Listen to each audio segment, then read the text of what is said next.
দলগাঁৱত আৰম্ভ হৈছে পঞ্চায়ত নিৰ্বাচনৰ কুচকাৱাজ।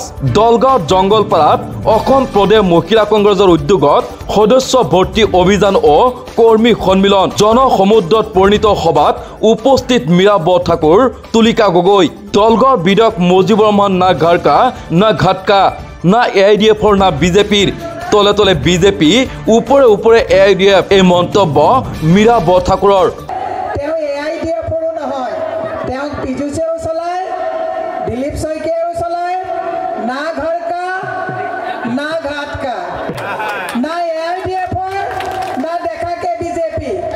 তলে তলে বিজেপি, ওপৰে ওপৰে AIDF। এতিয়া AIDFৰ বসু নাই, তেওঁ আহাবাৰ স্থিতিও নাই। বিধায়ক মুজিবুৰ ৰহমান ৰিমোট কণ্ট্ৰলত চলে। কেতিয়াবা পীযুষ হাজৰিকাই চলায়, কেতিয়াবা দিলীপ শইকীয়াই চলায়। এই বিধায়কজন ৰিমোট কণ্ট্ৰলত কেতিয়াবা পীযুষে চলায়, কেতিয়াবা দিলীপ শইকীয়াই চলায়। তেওঁতো নিজস্ব একো নাই। এতিয়া AIDF বুলিবলৈ কিবা আছে নেকি, য'ত বদৰুদ্দিন আজমল ডাঙৰীয়াই নাই? গতিকে কোন বিধায়কজনৰ নামটো মোক সদায় কৈ থাকে, মই পাহৰি যাওঁ, মুজিবুৰ।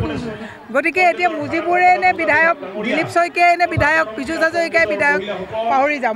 দলগাঁৱৰ বেচিমাৰীত উচ্ছেদ সম্পৰ্কে মুজিবুৰ ৰহমানক সমালোচনা। বিধায়কে দাদাগিৰি চলোৱাৰ অভিযোগ মীৰা বৰঠাকুৰৰ।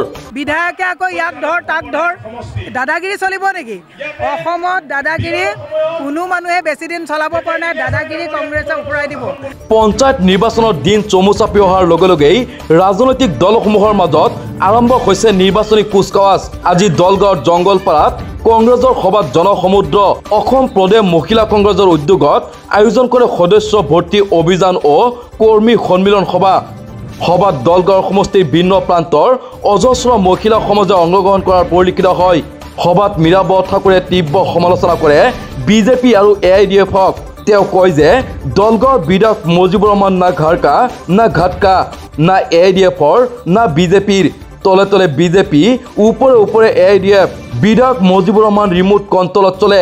কেতিয়াবা পীযুষ হাজৰিকাই চলায়, কেতিয়াবা দিলীপ শইকীয়াই চলায়।